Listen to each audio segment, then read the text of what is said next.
Last but not least, tonight, we have Douglas Lochhead. Mr. Lochhead was educated at McGill and the University of Toronto, and he is a fellow and librarian of Massey College and professor of English at University College. His books of verse are The Heart is Fire, It is All Around, and Poet Talking. Douglas Lochhead.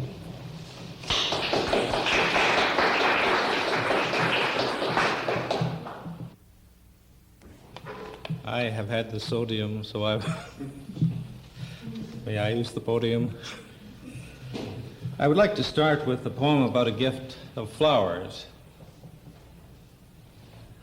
Chrysanthemums. On the dining table with a background of windows, there is a bowl of yellow suns, chrysanthemums, a gathering of warmth, while outside is January. My brother in Regina, artist that he is, held a vision of flowers, and almost as he dialed the florist, the corn glories began to grow on our table, spreading stalks and petals over our Christmas, and the days of our new year fill with yellow suns, chrysanthemums. In my domestic life, this has been a year of more creatures than usual, all female, a dog and a hamster, and then some equipment for outside creatures, a bird feeder. And these next 4 short poems are about some birds seen in or about the bird feeder, mostly. I don't think I have anything bad to say about the dog, as long as she's outside. But we'll go into that a little later. Evening Grosbeaks. What in their flock history made them draw bright tags and ribbons across our Sunday morning? From the breakfast window, my daughter and I watched the flight of its fling, soft shadow over the roofs and down to feed, knocking the sparrows off, to take the seeds Mary and I threw in sheets covering the porch. What poise, precision of heavy beak, the yellow, white, brown feathers, bird country clean in our city of old snow. There it was, the flock, 1 century out, and Grosbeaks walked the quadrangle of the porch, robes drawn, precise, correct, until they had done with us. Warblers. Warblers, dinghies in air, bob in the branches, tack with each tickle of wind around the garden, prefer the apple tree, nudge for food in the bark, fidget, fret, fly north, south, after each touching down, for hardly longer than a smile takes.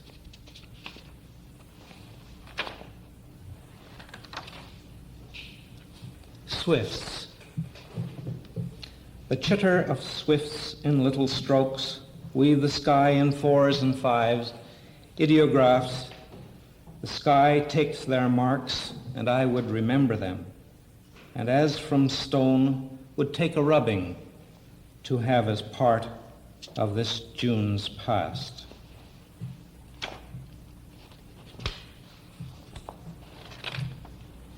The next 2 or 3 poems are about boys and girls, love in sweet and sorrow. Not sorrow, sour. Sweet and sour. Disguises. That's a Freudian slip, I think. You talk and you wear such strange disguises. Out from behind jumps love. I translate it that way. And talk becomes wind, draws flame, and your disguises burn. You are you again, love a blooming cherry in a green distance. I talk to, take you, throw you down, as you knew I would, you in your disguises. This next poem, this twilight, this quiet.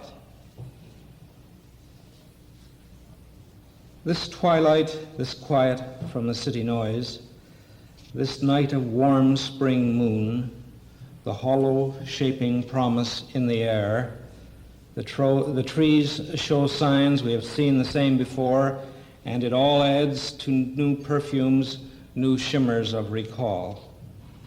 I am ready to welcome it again, this weeping parade of green, this teasing tulip time which tells me the world is a quiet rage of wonder, so much, my love, as you.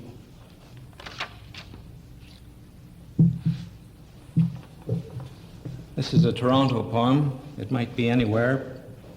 The title is When Her Beauty Walks. There is a woman up the street. I see her on Saturdays going by with basket on wheels for supermarket. She is built, as they say, and someone said, like, and where beauty goes, the eye follows. And in her black sweater and leotards, the sidewalks grow soft, the lawns spring wide open with dizzy larks and men. Where once was desolation, there is for her passing show a calamity of thoughts. The world and Millwood Road grow reckless when her beauty walks.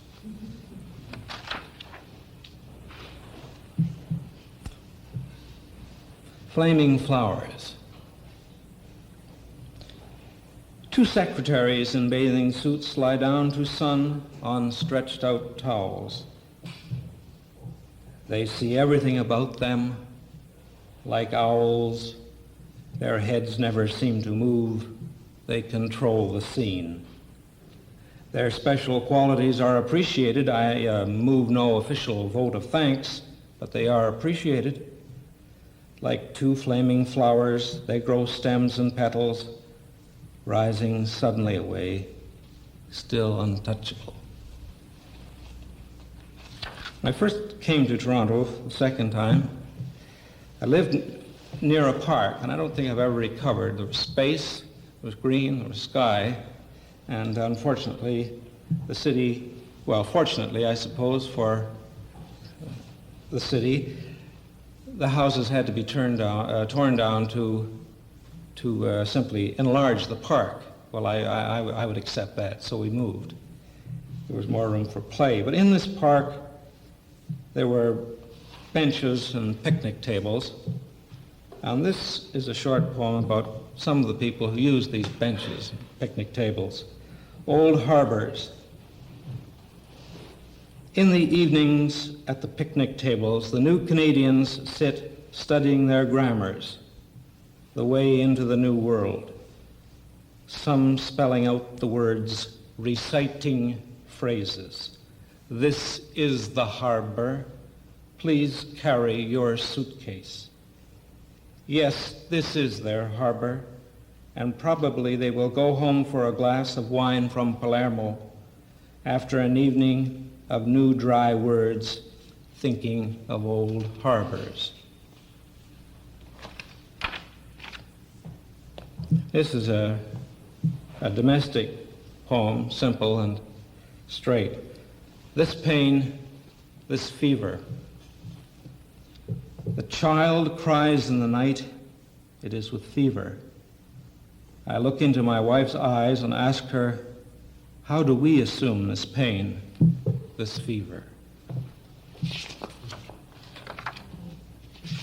I think I'm married to Canada, or conducting a coast-to-coast love affair, rather a little different from John Colombo, who I think perhaps is too, in his own way, but I won't speak for you on that subject.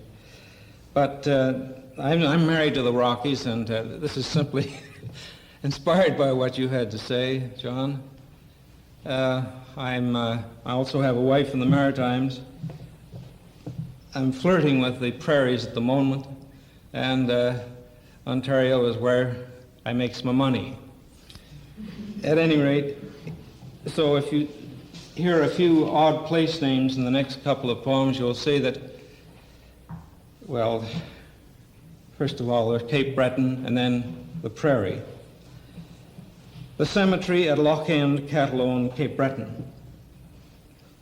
Long grass of summer held back by wire fence, but on the inside it was all fresh cut, and we did not think then of what stroke or whatever cut the sleepers down who lay beneath, but we were respectful, careful, walking along the rows of leaning headstones in our kangaroo jackets and sneakers damp with sea dew, where the lawn's path led us on to read inscriptions, to say the names and ages out loud, repeating, almost chanting, on the morning wind. There was only the cut-back forest and passing tourists bound for Louisburg, and out beyond fog and sea, hidden as the sleepers were.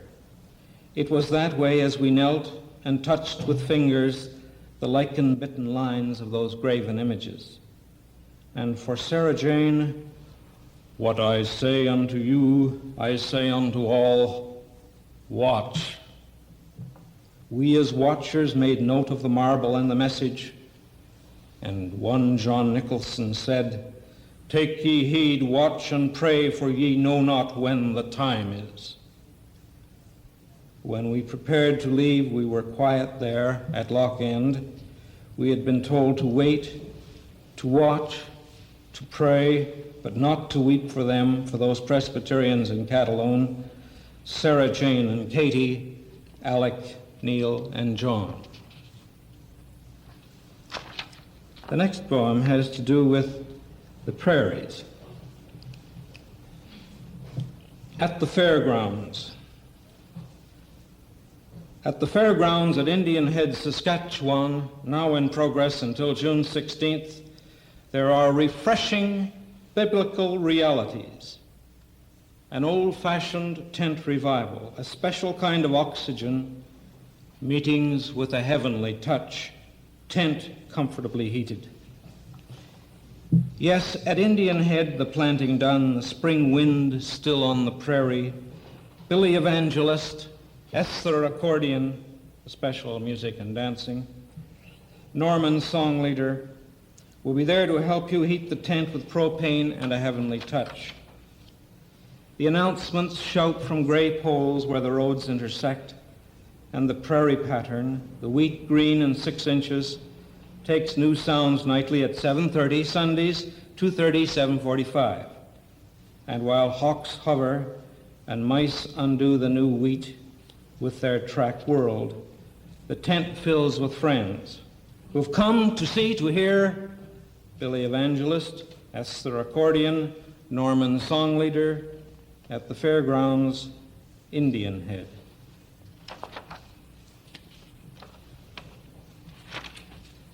Weather poem. Weather on page 2. Rain, Toronto high 45, details. Last night drizzled it did in parts of southern Ontario, but snow fell in the north. The same page reads, get stimulated, seek challenge, relieve tension, learn and play bridge. There is a tent stimulation, a disturbance over Wisconsin, moving across the Great Lakes, which will challenge the North Country, relieving slowly south today. And then again, on the same page, open all of Easter weekend, the boiler room.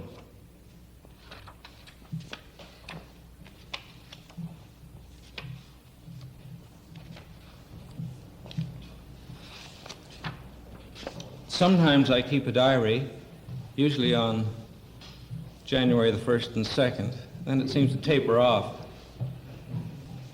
This is the January 1st entry from a ship's logbook kept by a kind of 17th century sea captain, anchored, and at times, as you will see, wafting about in the foggy seas and treacherous shoals of North Toronto.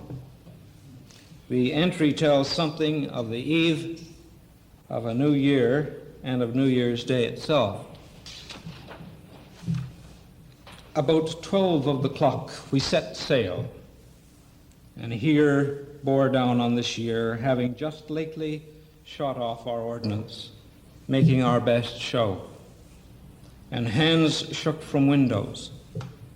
The straight street neighbors, Bell and Pete, Amy and George had good liking of our doings and waved, more shaking, wishing us happy success, and we went below charging each other to be obedient, diligent each to each, and we ran without soundings before the wind, forgetting the foul ground of last year, rude rocks, deep water, gray-red shells, black ooze, steamy ground like broken oatmeal. So did we remember it, a gale of the year and all of us looking for sun, fair sands, and refreshing ourselves.